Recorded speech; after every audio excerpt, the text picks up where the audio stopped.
안녕하세요, 한성민입니다. 오늘 한성민의 착한 금융에서는 총선 이후에 주식 투자에도 늦지 않는 이유 3가지에 대해서 말씀드리려고 합니다. 첫 번째로는 정치적 요인을 들 수 있겠고요. 두 번째로는 불안한 유가입니다. 그리고 마지막 세 번째로는 의심스러운 수급 주체입니다.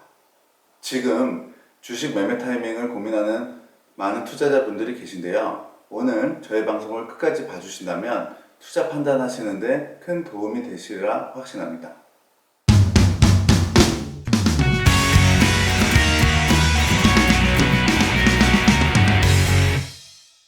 먼저 정치적 요인부터 살펴보겠습니다. 왜 총선 전후에 정치적 요인이 상당히 주가에 영향을 미칠까요?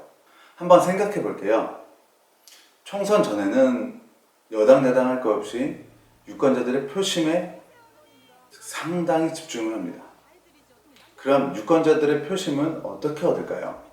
살기 좋은 나라, 즉 내가 살고 있는 이 나라가 정치를 잘해서 살만하구나 이렇게 느껴야지, 이렇게 정치를 잘하는 쪽으로 유권자들의 표심은 기울겠죠. 그러면 지금 여당은 어떻게든지 경기를 살리기 위해서 가진 공약을 내세웁니다. 그리고 지금 여당은 또 지금 가지고 있는 권력을 이용해서 많은 돈을 풀고 금리 인하도 하고 그러면서 이 경기 부양에 집중을 하게 되는 거죠. 야당도 우리가 정치를 하면 더 지금보다 경기가 좋아진다, 이러한 이유로 많은 공약들을 내세우는데요. 그런 기대감에 총선 전에는 주가가 어느 정도 부양하는 모습을 보이곤 합니다. 하지만 총선 직후 완전히 유권자들 표를 얻은 그 이후에는 그 전에 했던 공약들이 많이들 지켜지지 않는 모습을 봐왔습니다. 화장실 들어갈 때랑 나올 때는 상당히 다르죠. 총선 전후도 상당히 다른 모습을 보입니다. 과거에는 어땠는지 한번 살펴보도록 하겠습니다.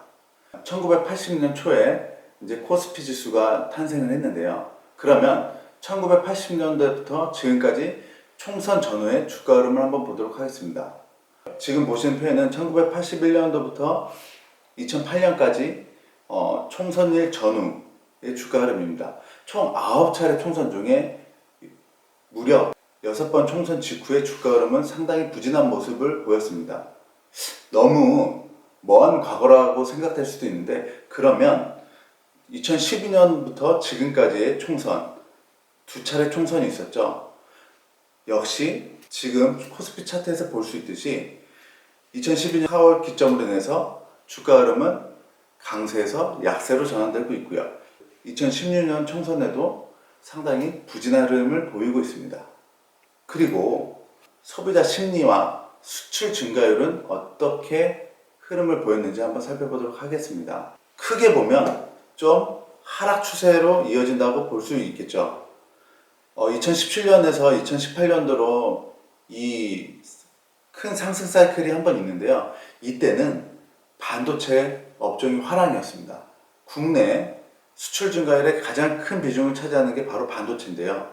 네, 이때 반도체 수출 증가율이 대폭 개선되어서 이 수출 증가율이 큰 상향 사이클을 띄었고요. 이때 빼고는 전부 다 다운사이즈 되고 있습니다. 그리고 총선 전후 소비심리 선호도도 한번 살펴볼 필요가 있는데요.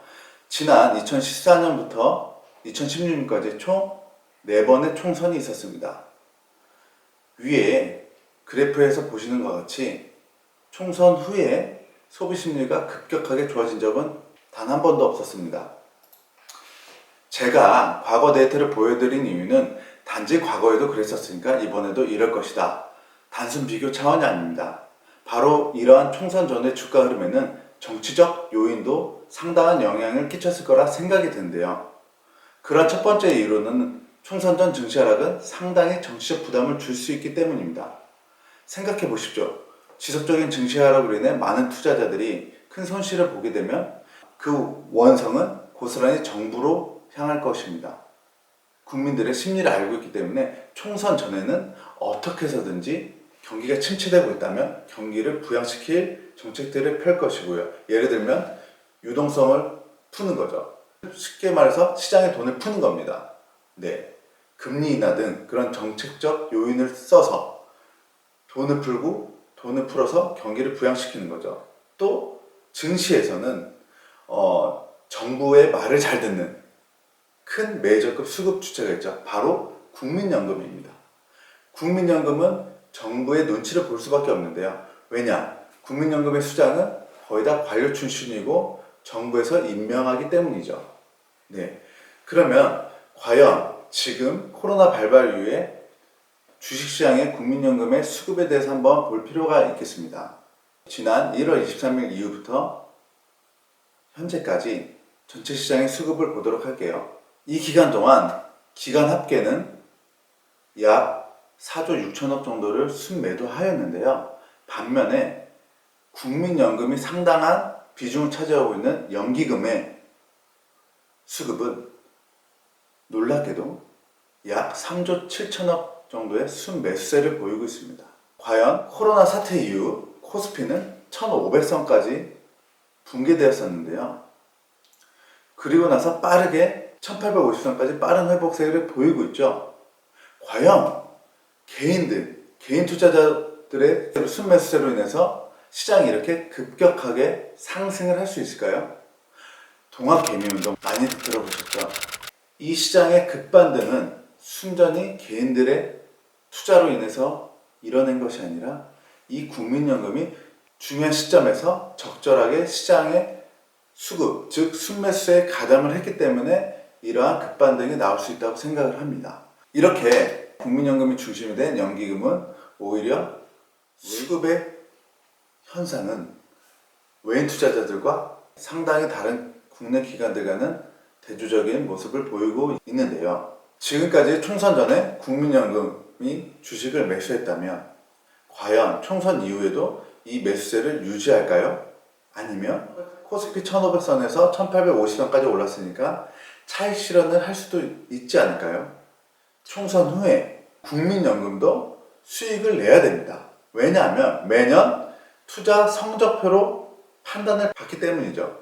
중요한 투자 수급이 총선 이후에 주식을 팔게 된다면 과연 주식시장은 1850선을 넘어 1900선을 회복할까요? 아니면 더 하락을 하게 되는 걸까요? 저는 후자 쪽으로 좀 무게중심을 둘 수밖에 없어요. 여러분들도 지금 이러한 부분들을 신중하게 고려해 볼 필요가 있어요. 두 번째로는 불안한 유가를 한번 살펴볼게요. 왜 유가가 글로벌 증시에 영향을 끼치는지는 지난 저의 영상을 한번 참고해 주시길 바랄게요. 지난 금요일 새벽 사우디와 러시아의 감산 합의 발표가 있었습니다. 감산 합의 직전까지는 감산에 대한 기대감 때문에 유가는 WTI 기준으로 20달러에서 28달러까지 급반등을 했거든요.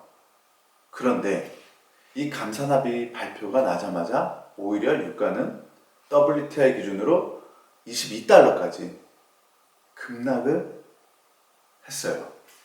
왜 그럴까요? 바로 시장의 기대치에 충족을 못했기 때문이죠.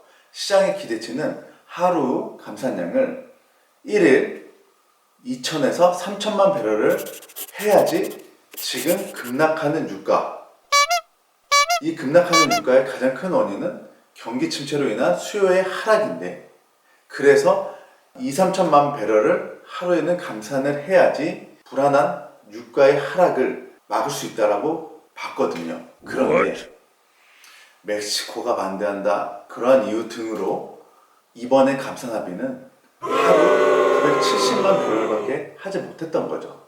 그래서 시장의 기대치보다 훨씬 밑도는 수치가 발표됐기 때문에 실망감에 유가는 다시 한번 떨어지게 된 거거든요.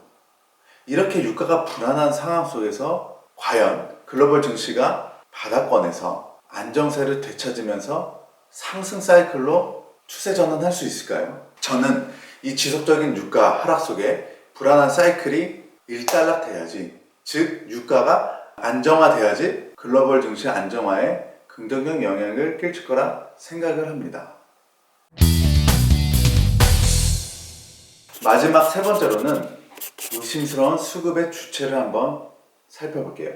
저는 코로나 이후 아주 급격하게 하락하는 글로벌 증시를 보면서, 특히 그 글로벌 증시 안에서 국내 증시를 살펴보면서 한 가지 의문점이 들었는데요. 바로 수급의 주체들이었습니다. 외인들은 지속적으로 코로나 발발 이후 1월 23일부터 현재까지 단 하루도 빠짐없이 시장에서 주식을 내다 팔고 있습니다. 반면에 동학개미운동이라는 그런 신조어를 탄생시킬 만큼 개인들은 무섭게 주식들을 사들이고 있습니다.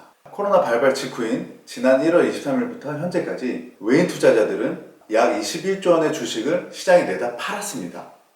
즉 순매도가 21조라는 거죠.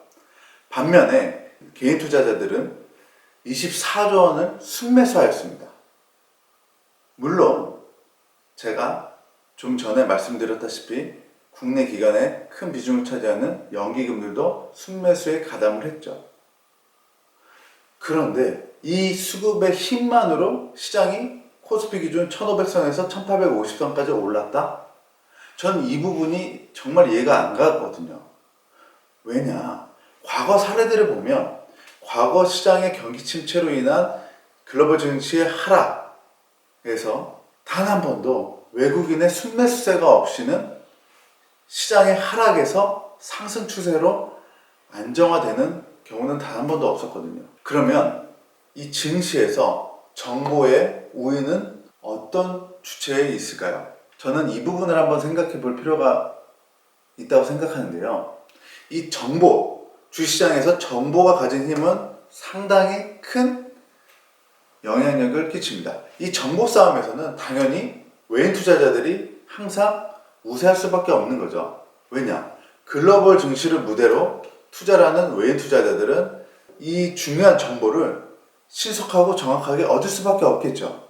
이런 외인들이 아직 국내 증시에서 주식을 안 산다. 왜 그럴까요? 다 이유가 있겠죠. 저는 계속해서 글로벌 증시에서 외인들이 주식을 내다 판다고 생각을 합니다. 지금 한국은 코로나가 정점을 찍고 코로나가 좀 잠잠해진다.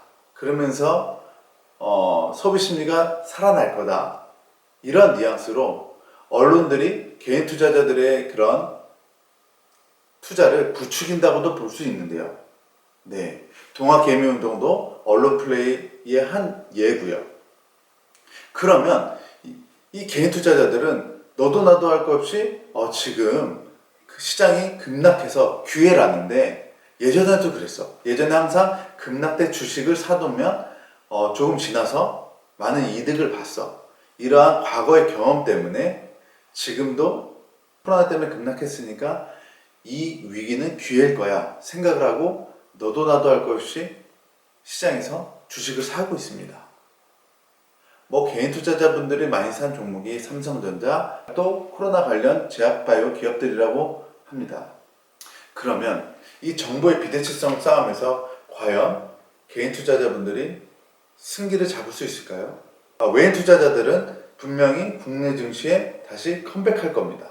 여러분, 오늘 제가 말씀드린 정치적 요인, 불안한 유가, 의심스러운 수급, 즉 외인의 수급 언제 들어올까요? 했는데요. 이 세 가지를 한번 좀 더 신중하고 객관적으로 살펴보시고 투자하시기 바랍니다. 지금은 현금 비중을 늘릴 때입니다. 여러분, 제가 시장을 너무 비관적으로만 보고 있다고 생각하시는 분들이 계실 텐데요. 저는 단지 시장을 조금 더 신중하고 객관적으로 보자는 의미에서 오늘 이러한 영상을 촬영했습니다. 많은 투자자분들이 저와 함께 공부하면서 성공 투자하자는 마음으로 이러한 영상을 준비했습니다. 여러분들의 구독, 좋아요는 제게 큰 힘이 되고요. 더 힘내서 시장을 연구할 수 있는 동기부여가 됩니다. 여러분, 오늘도 행복하시고 성공하는 투자하시기를 간절히 기원합니다. 감사합니다.